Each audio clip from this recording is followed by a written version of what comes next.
vamos allá con la unidad 2. Aquí vamos a ver las diferencias entre el modo de trabajar profesional y modo de trabajar amateur. Y lo primero que vamos a ver, antes de meternos en las costumbres, en los métodos de trabajo que tenemos que hacer para mejorar como nuestra capacidad de ilustrador y de creadores, es un cambio mental que viene primero nosotros mismos y después transmite a los demás, ¿de acuerdo? Entonces lo primero que vamos a ver es esta visión amateur contra una visión profesional. Hay una serie de reglas que os voy a indicar que tenemos que de alguna manera cambiar ese set mental para desbloquearnos en nuestro trabajo, ¿de acuerdo? Para ir todos los días al trabajo con la condición de ser un profesional y no hacer las cosas así tal como vienen. La primera regla es el profesional trabaja siempre, el amateur trabaja solamente cuando está inspirado. Bueno, creo que todos nos hemos encontrado ahí. Nos viene en mente la famosa frase de Picasso: la inspiración me agarra siempre trabajando, ¿no? Pero creo que hay que ir más en profundidad. Aquí lo que pasa realmente, o lo que Picasso quizás no dijo, es el sufrimiento y la capacidad de sufrimiento que tiene el profesional contra la capacidad de sufrimiento que tiene el amateur. El amateur espera el momento en el que todo sea perfecto para hacer su trabajo, hacer un proyecto.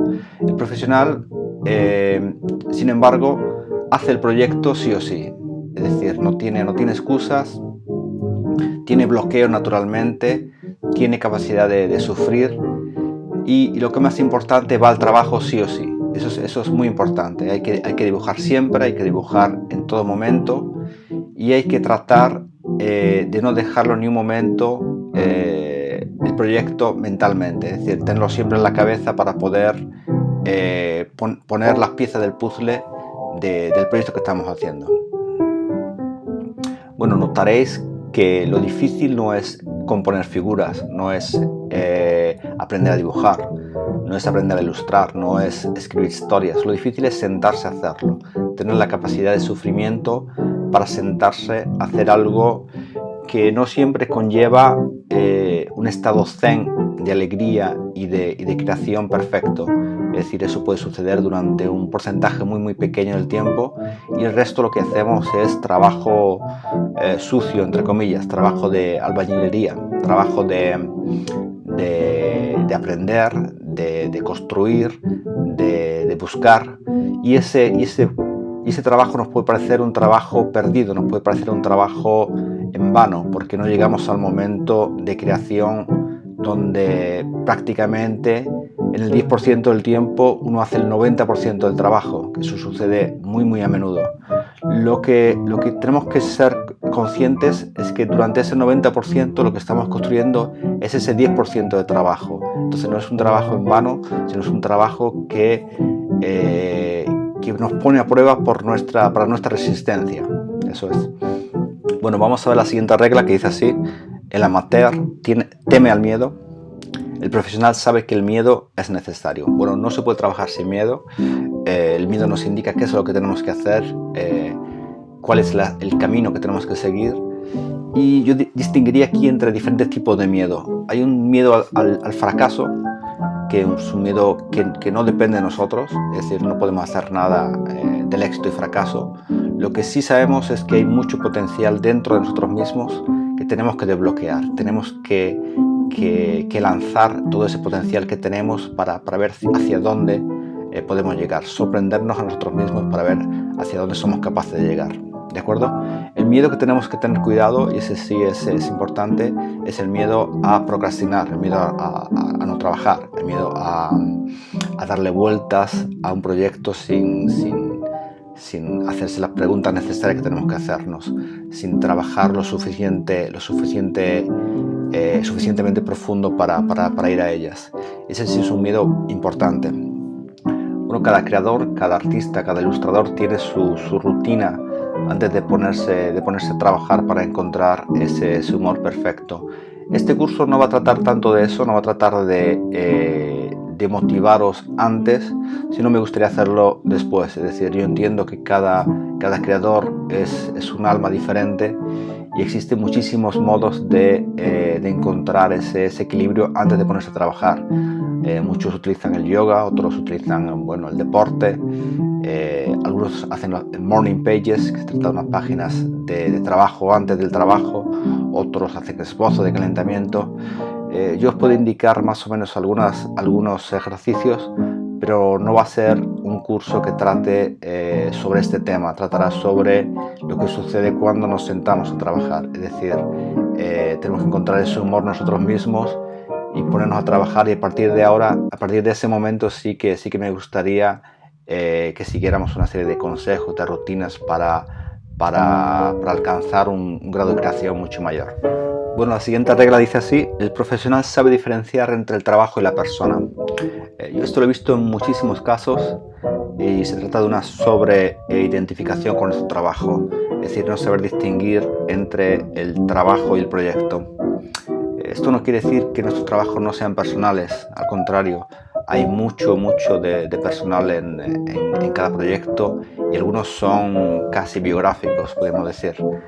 Pero lo que tenemos que tratar de diferenciar es entre el objeto trabajo y nuestra persona. Es decir, cuando se critica una parte de ese proyecto, no significa que se está criticando nuestra persona, significa que se está criticando esa parte del proyecto, esa parte que no funciona y hay que intentar mejorar.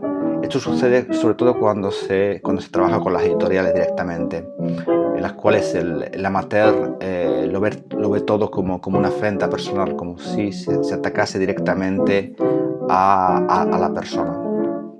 Hay que saber diferenciar perfectamente entre lo que es un proyecto y cómo podemos mejorarlo, cómo nos pueden ayudar las personas que están en torno a mejorarlo.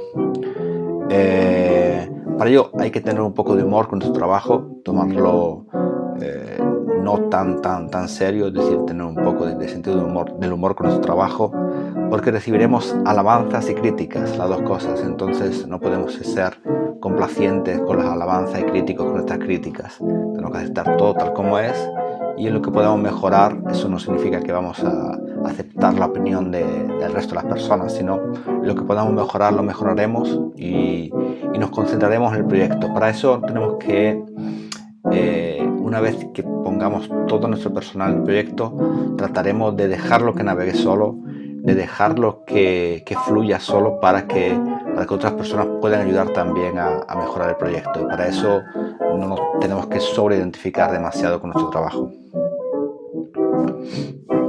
El siguiente dice así: el profesional se concentra en el trabajo, no en el éxito.